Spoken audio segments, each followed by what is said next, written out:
7th of August, 1941, in the city of Calcutta, a man died.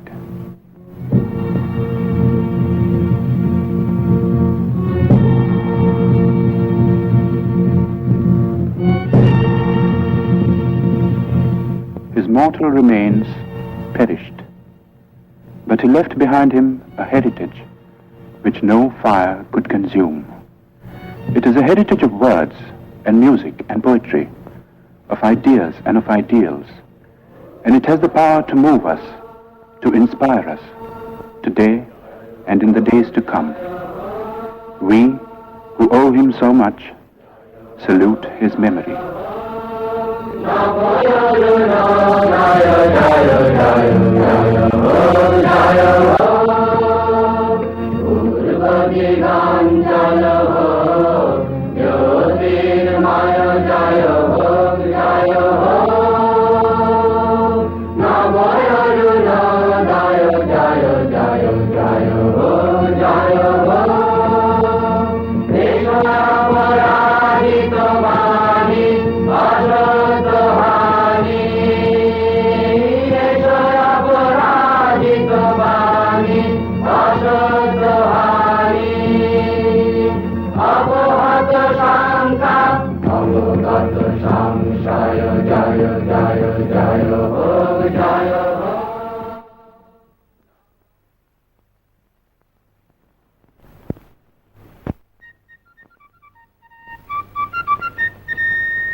Founded in the year 1690 by an Englishman named Job Charnock, Calcutta, 100 years ago, was a thriving metropolis.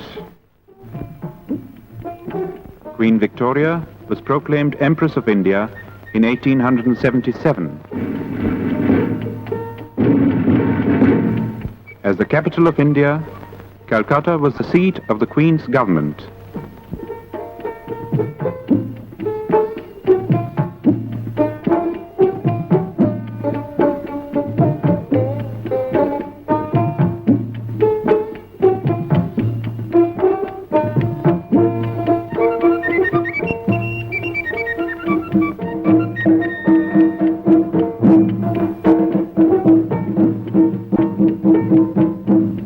In the northern part of the sprawling city, in the area known as Jorashako in Chitpur, was the family residence of the Tagores. The Tagores had an impressive lineage. It dated back to the first group of learned Brahmins that came from Kannauj and settled in Bengal in the 8th century. 1,000 years later, Panchanan, a descendant, came to the new city of Calcutta and found a lucrative position with a British shipping company. His grandson Nilmoni added to the family fortune and built the house at Jorashako.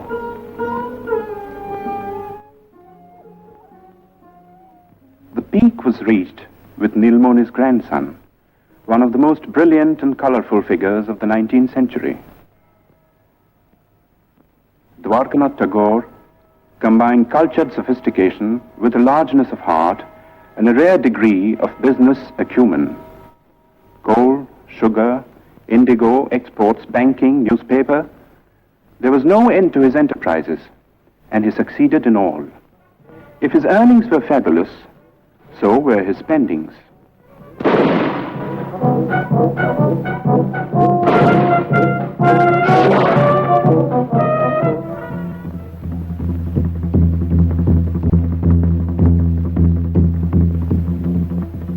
Although a Hindu and a Vaishnava, Dwarkanath defied the ban of Brahmin orthodoxy and twice went to England.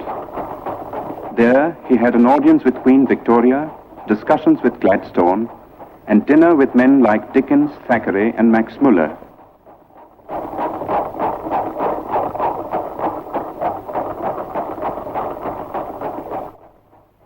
Shortly before his death in England, Dwarkanath had written to his eldest son in Calcutta, reproving him for neglecting the family's business affairs. For some years past, young Rabindranath had been developing tendencies which might well have distressed his father. It began in a burning cart. The last rites were being administered to Rabindranath's grandmother. Not far away, on the riverbank, sat Rabindranath. Like many a rich man's son, he had been leading a wayward life. But tonight, he was overcome by a strange feeling.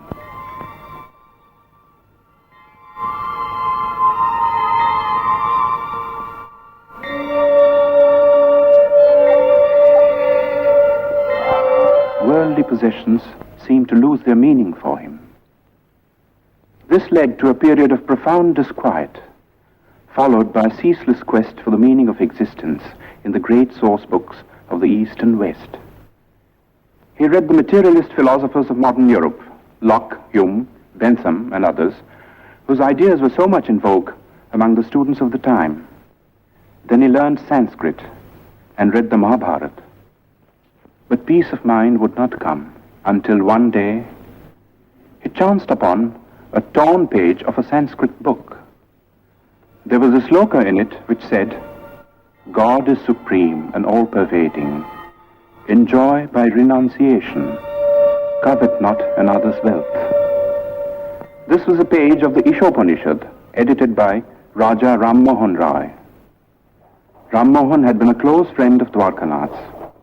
As a boy, Rabindranath had a deep and silent admiration for the man. But the greatness of the Raja's vision and the magnitude and nobility of the tasks he had set before himself were beyond the boy's comprehension. Ram Mohan lived in times when India's spiritual heritage was being submerged in ritual and superstition.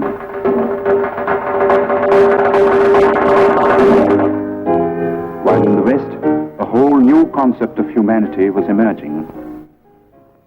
Ram Mohan advocated Western education for Indians because he wanted the new ideas of the West to spread in the country.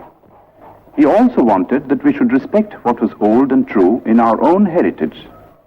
In the Upanishads, for instance, which revealed to him the monotheistic basis of Hinduism. Ram Mohan's work was left unfinished by his death in England.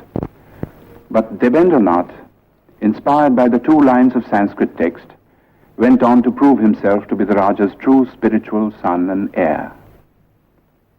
Rabindranath suffered social ostracism for preaching the monotheistic faith that he called Brahmoism, but to his followers, and there were many, he was Maharshi, the great sage. When Rabindranath was born, the Maharshi was 45 years old. His wife Sharada Muni was 33. Rabindranath was the 14th child.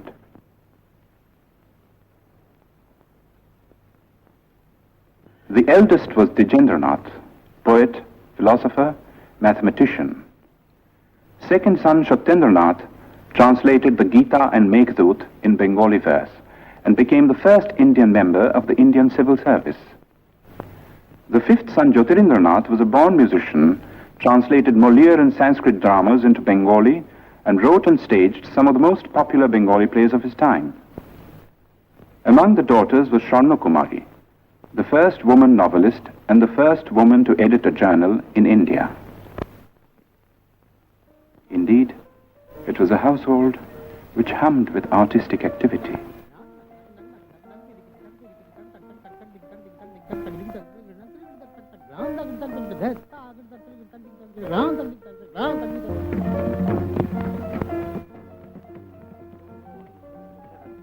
Oh, earth, what else? Else shall I couple hell?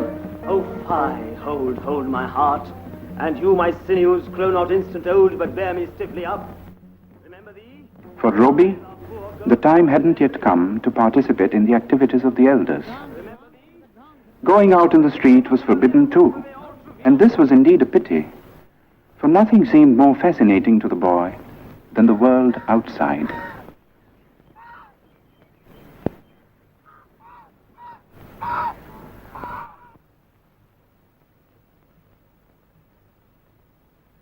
At the age of 7, Roby was sent to school. See a box. তুমি কি একটি বাক্স দেখিতে পাইতেছ? Yes, I can see a box. হ্যাঁ, আমি একটি বাক্স দেখিতে পাইতেছি। Yes, I can see a box. Robbie went to 4 schools and hated them all. But to say that he lacked education would be wrong, for his third brother Hemendranath saw to his studies at home, and it was all done by the clock.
When Robbie was 12, Rabindranath went on a trip to North India and took the boy with him.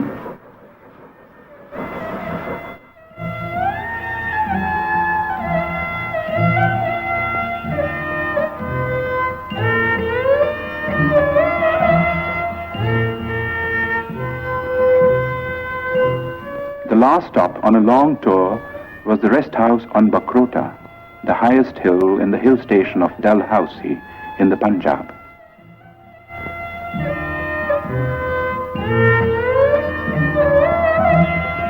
Robbie was told by his father to roam about on his own.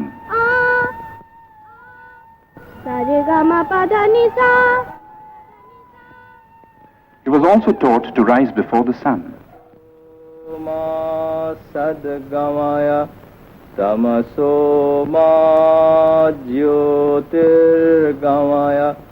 And to handle money and keep accounts.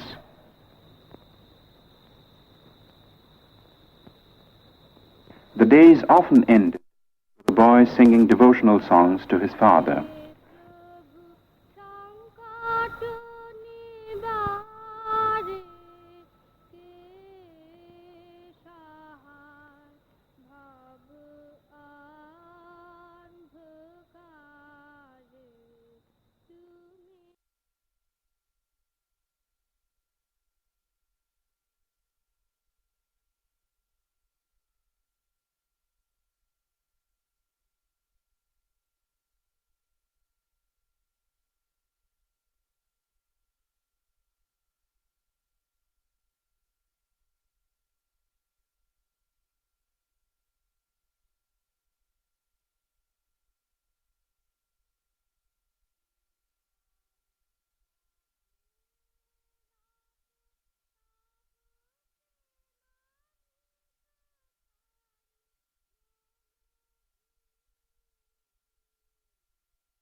Robbie was 13 when his first book of verse, Kobi Kahini, came out.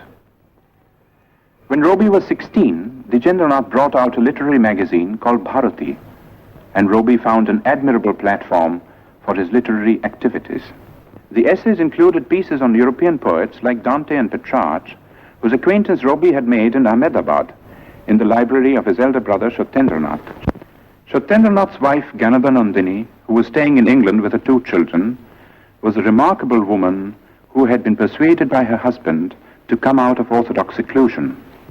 Robbie set out for England in the summer of 1878 and joined Ganadhanandini in Brighton.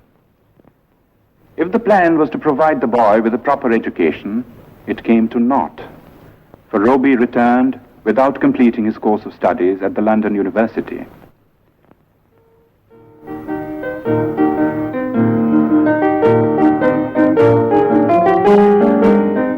While in England, Rabindranath had become acquainted with Western music. Some of the tunes he had learned found their way into his enchanting opera, Valmiki Pratibha.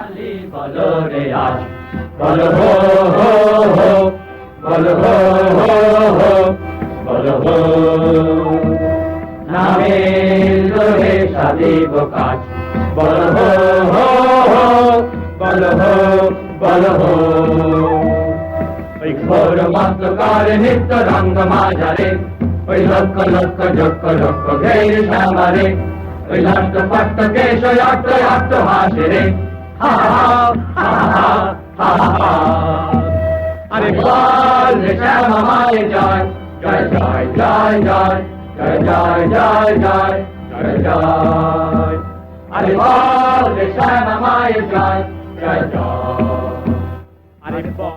There were other tunes, however, which came from classical Indian ragas, used for the first time in an operatic context.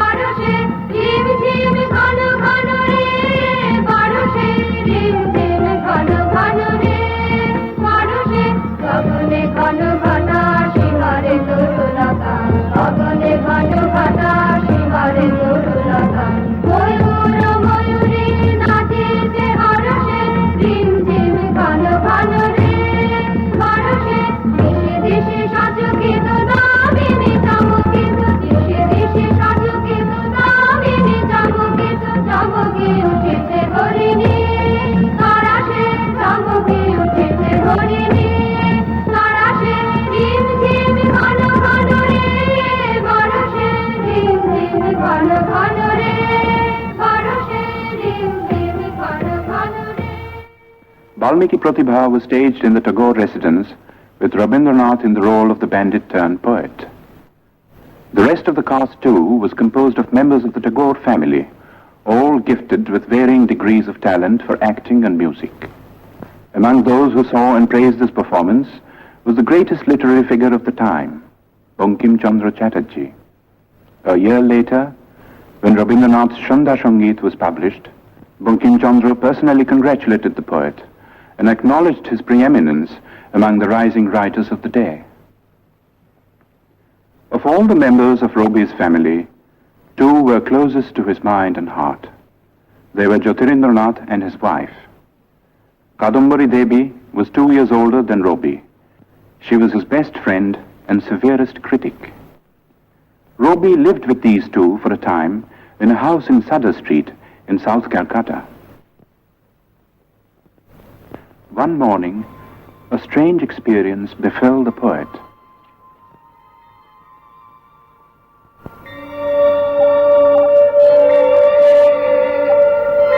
One day, while I stood watching at early dawn, the sun sending out its rays from behind the trees, I suddenly felt as if some ancient mist had in a moment lifted from my sight, and the morning light on the face of the world revealed an inner radiance of joy.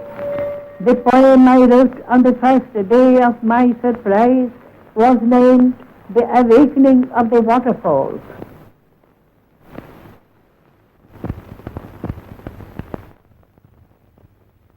At the age of 22, Rabindranath married Bhavatarini Devi.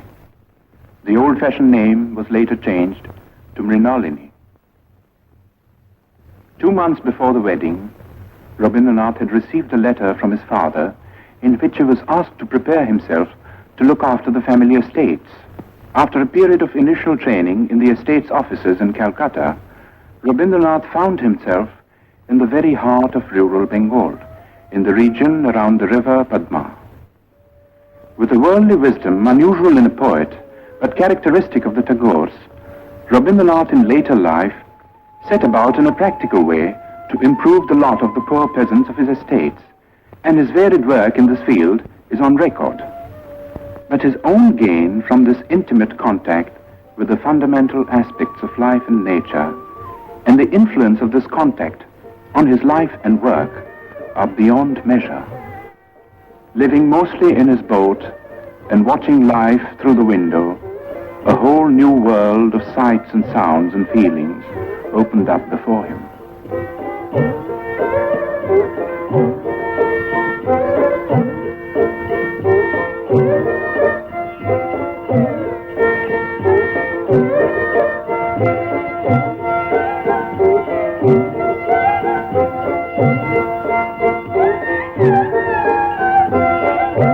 It was a world in which the moods of people and the moods of nature were inextricably interwoven.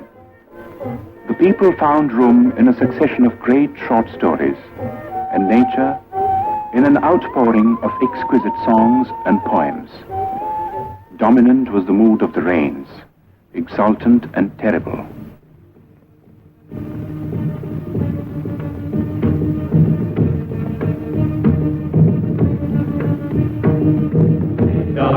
मंदिर डामर गुरु गुरु खालो मेघेर गुरु कुटिल कुंजित whole रोमांचित बन बनांतर हृदय मंदिर डामर गुरु गुरु तुलिल चंचल भोग हिंदले नीलाल सामने से नदी तीरे हृदय मंदिर डामर गुरु गुरु सघन भाषण शब्द मुखरित वाद खजगित दत्त सार्वरी सघन भाषण शब्द मुखरित वाद खजगित दत्त सार्वरी मालवी बालरी प्रभाय बालव फलन कालरे कानन संकेत चिल्ले संकेत हृदय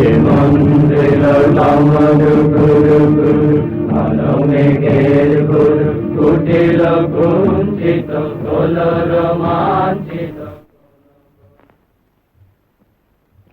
In 1901, Rabindranath was 40 years old.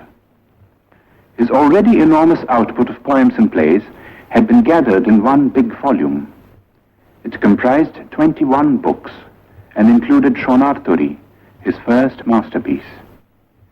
The same year, 1901, marked an event of a somewhat different nature. In Bolpur, in the district of Birbhum in West Bengal, Rabindranath had acquired some property in 1862, 1 year after Rabindranath was born.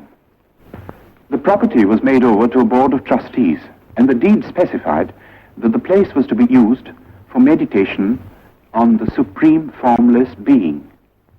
According to the Maharshi's wishes, a seat of prayer and a temple of worship had been built, and close to the temple, a residential house which was called Shantiniketan, the abode of peace.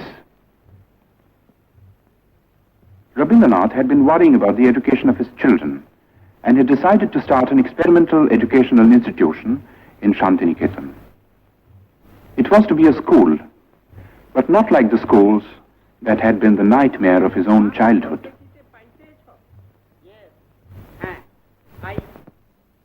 It was to be like the forest hermitages of classical India.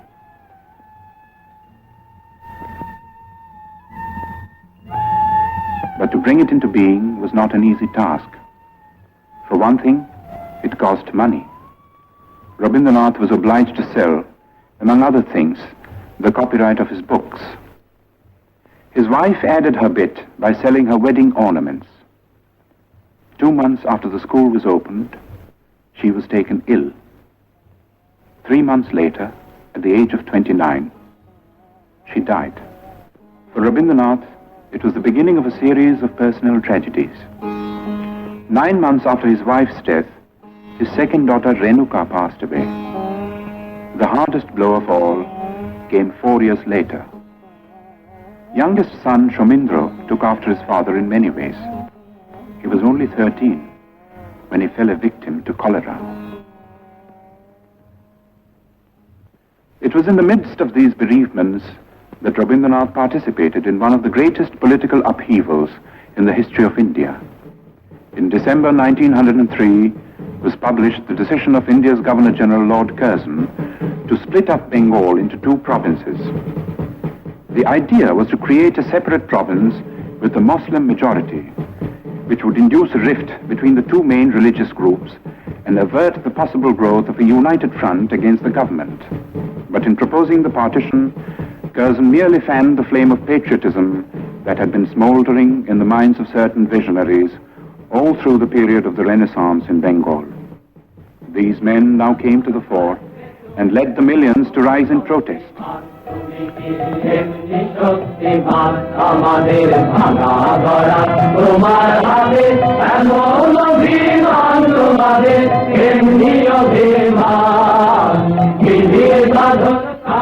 The series of stirring patriotic songs which Rabindranath composed for the occasion were sung in procession in the streets of Calcutta, with the poet himself in the lead.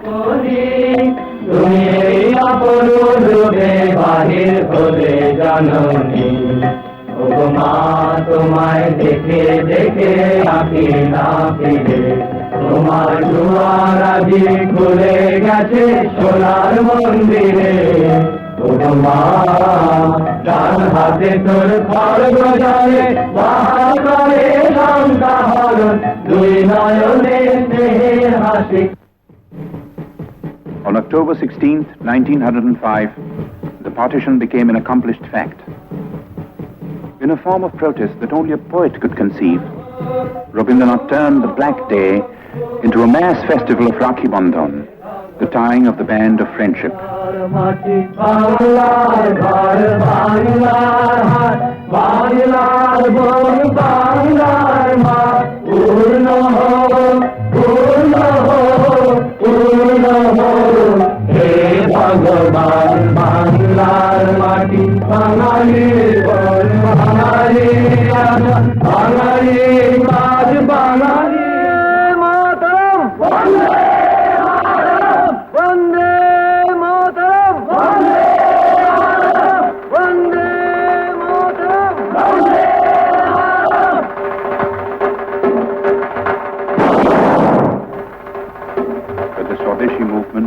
Fated to grow and assume a character which was not possible to foresee in its early stages. While admitting the bravery and patriotism of those who killed or were killed in a reckless bid for freedom, Rabindranath could not condone terrorism. He stated his credo in clear terms. The path of violence was not for India. Good could come only out of constructive work carried out in a spirit of tolerance. He had himself followed up his retirement from the political scene by devoting himself to the work of rural welfare in his estates. And there were other activities too. He was teaching at school, editing journals, and engaging himself in every conceivable form of literary activity.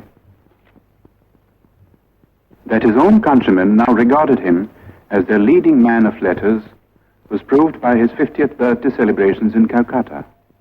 Sponsored by the Bengal Academy of Letters and attended by thousands, it was a unique occasion and the first time that such an ovation had been given a literary man in India. But to the outside world, Rabindranath was still an unknown name. The object of Rabindranath's visit to England in 1912 was to study the educational methods of the West and also to acquaint the West with his own work at Shantiniketan. He happened to carry with him on this occasion a notebook containing his own English translations of some of his songs, mainly from Gitanjali.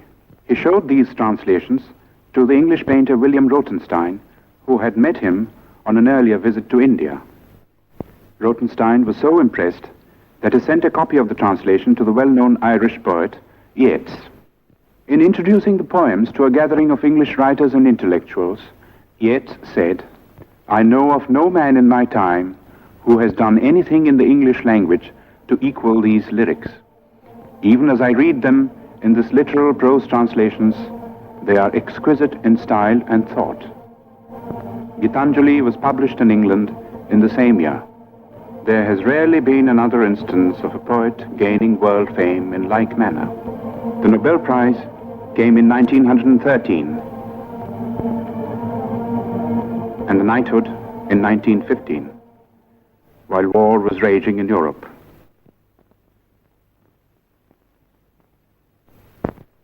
Touring the United States and Japan in 1916, Rabindranath made eloquent appeals for peace.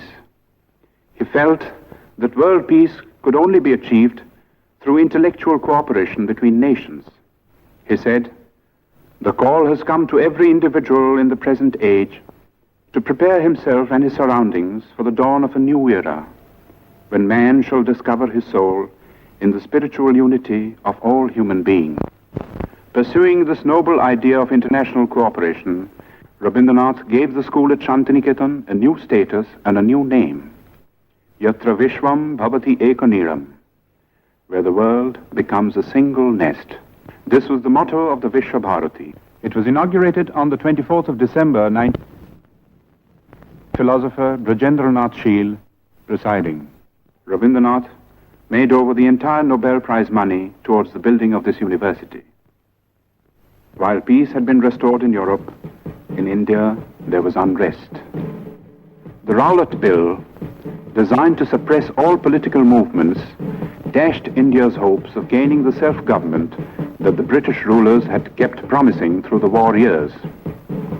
Dominating the Indian political scene at this time was Mohandas Karamchand Gandhi, who, as a barrister in South Africa, had fought for the rights of the Indians living in that country. As a protest against the Rowlatt Act, Gandhi launched a movement of passive resistance. But the masses misinterpreted the movement, and following a rumor of Gandhi's arrest, violence broke out in many parts of the country. As a result of this, the government started taking repressive measures out of all proportion to the magnitude of the violence.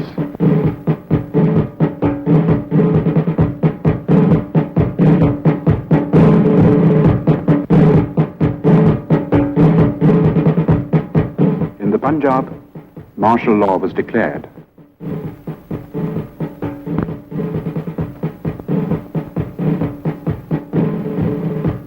In charge of the troops at Amritsar was Brigadier General Dyer. On the first day of the month of Vaishak, a crowd gathered in Jallianwala Bagh, as it had done every other year. It was a peaceful crowd, but Dyer was taking no chances.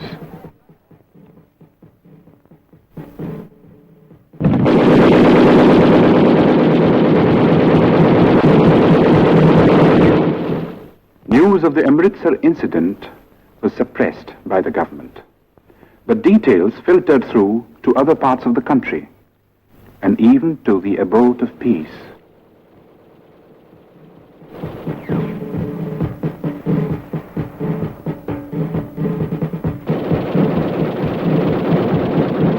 Rabindranath rushed to Calcutta. But the Defence of India Act was still in force, and no leaders would support him in a plea for a meeting of protest.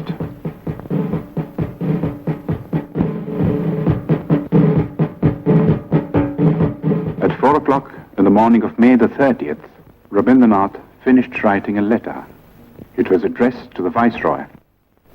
Condemning the government for the killing in the Punjab, Rabindranath ended by saying, "And I, for my part, wish to stand shorn of all special distinctions by the side of my countrymen, who, for their so-called insignificance, are liable to suffer degradation not fit for human beings.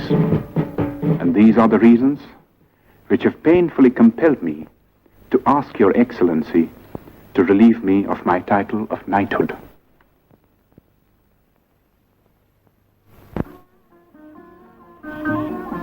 The next 10 years of Rabindranath's life were filled with ceaseless activity.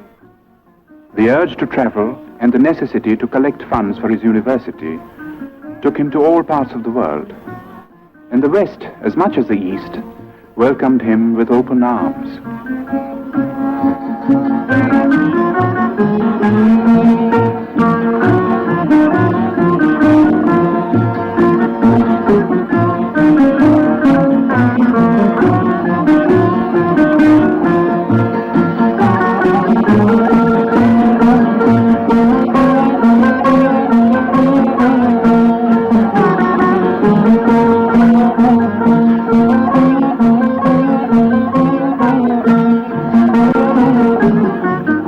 Wherever he went, he spread the message of peace and stressed the importance of intellectual cooperation between nations. He said, "We ought to know that isolation of life and culture is not a thing of which any nation can be proud. In the human world, giving is exchanging. It is not one-sided." He also said, "I do not put my faith in any new institutions, but in the individuals all over the world who think clearly, feel nobly, and act rightly. They are the channels of moral truth." His great humanist ideas found an echo in the best minds of Europe, and some of them became his close friends.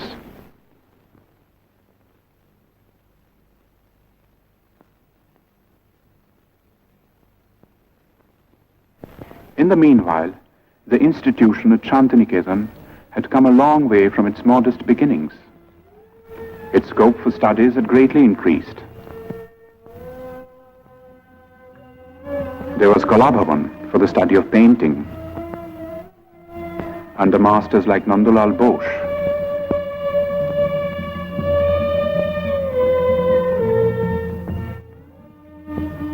Who was himself a pupil of Rabindranath, the poet's nephew.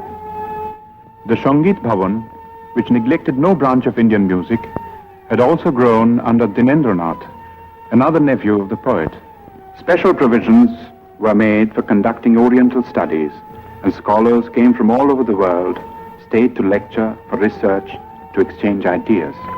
Such men were Levy, Winternitz, Lesny, Stenkonov. And there were some Europeans who did even more than that. Charles Freer Andrews, a missionary who was present at Yeats's reading of Gitanjali, and William Winstanley Pearson, who also met the poet in England, came to the ashram in its early days and stayed on until their death, working with a selfless devotion to the poet and his cause that few Indians could equal. Leonard Elmhurst was another Englishman whom Tagore had met in America. He was drawn by the poet's personality, came over to Shantiniketan, and took charge of the School of Rural Handicrafts, another of Rabindranath's experiments, at Shurul, 2 miles from Shantiniketan. His last European tour began with a visit to Oxford, where he delivered the series of Hibbert lectures, which were later published as The Religion of Man. It was also on this last trip that Rabindranath went to Soviet Russia for the first time.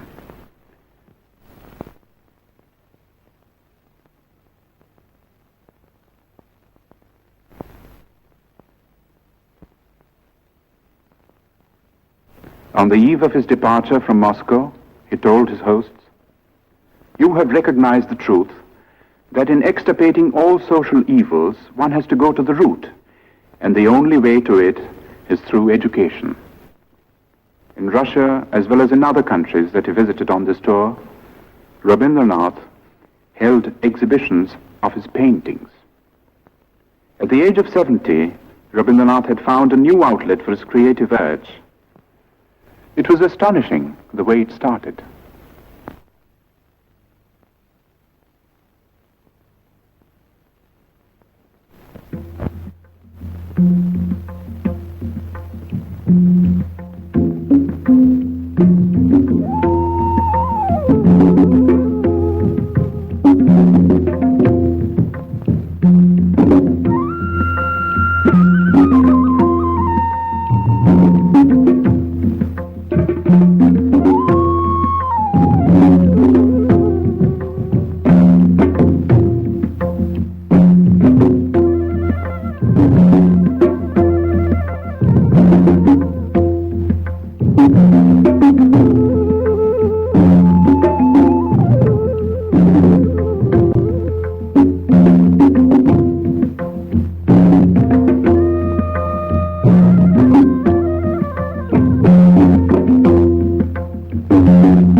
In 1931, the leading citizens of Calcutta united in an appeal to observe the poet's 70th birthday. It was celebrated in a manner that was truly worthy of the occasion.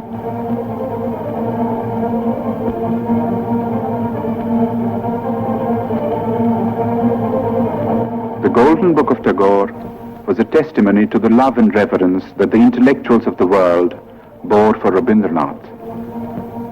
Its sponsors consisted of 3 Europeans and 2 Indians.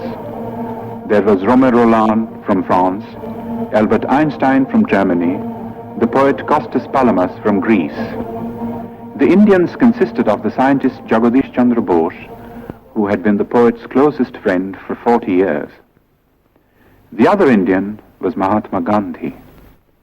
In physical appearance, in personal habits, and in general outlook, the two differed considerably.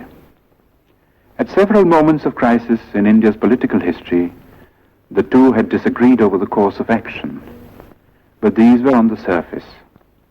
Their deeper affinity transcended all occasional barriers.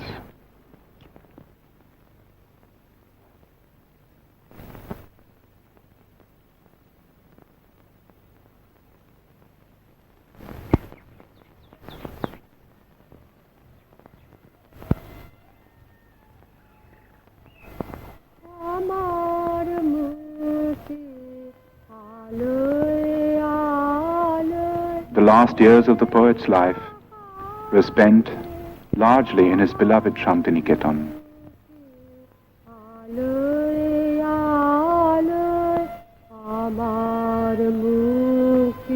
He had a choice of small houses built for him, for he never liked to stay in the same house or even in the same room for long.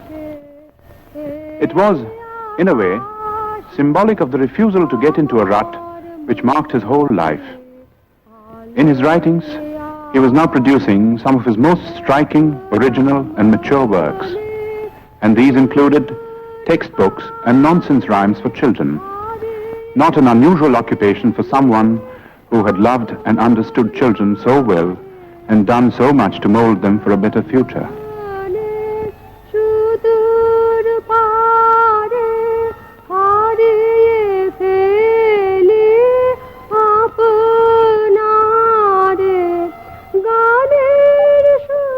His health was failing, but calls of duty, which he was ever ready to answer, gave him little rest.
On the 7th of May, 1941, Rabindranath was 8 years old.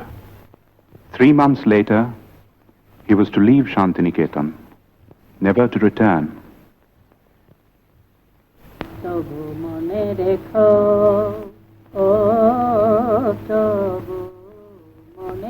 He would be taken to his ancestral house in Calcutta, fatally ill. In this house, once upon a time, a boy roamed the corridors.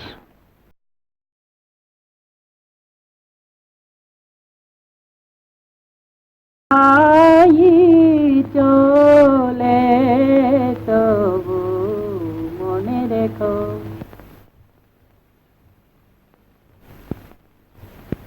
What is the fun of always writing and writing? When I take a father's pen or pencil and write upon his book just as he does, A, B, C, D, E, F, G, H, I, why do you get cross with me then, mother? You never say a word when father writes. When my father wastes such heaps of paper.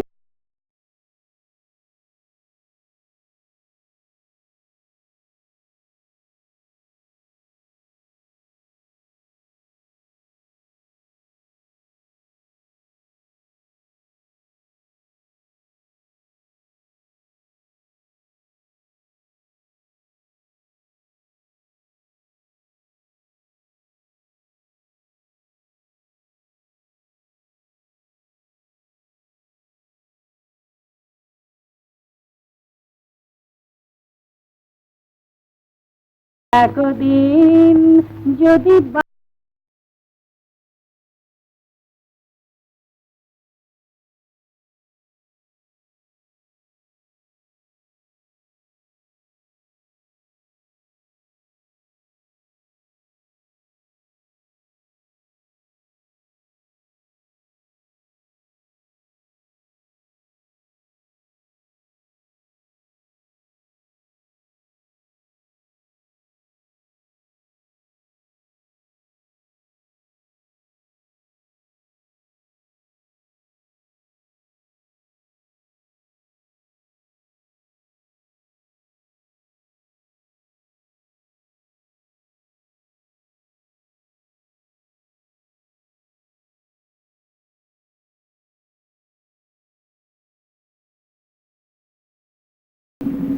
It concerned itself with the state of the so-called modern civilization, a civilization that was being shaken to its very roots by barbaric wars of aggression.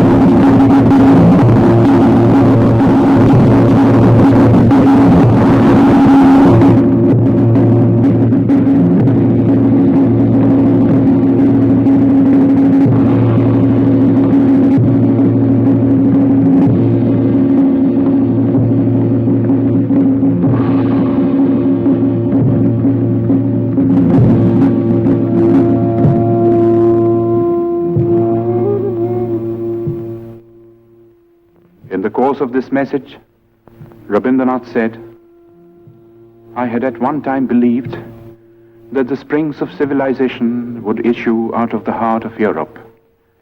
But today, when I am about to leave the world, that faith has deserted me. I look around and see the crumbling ruins of a proud civilization strewn like a vast heap of futility.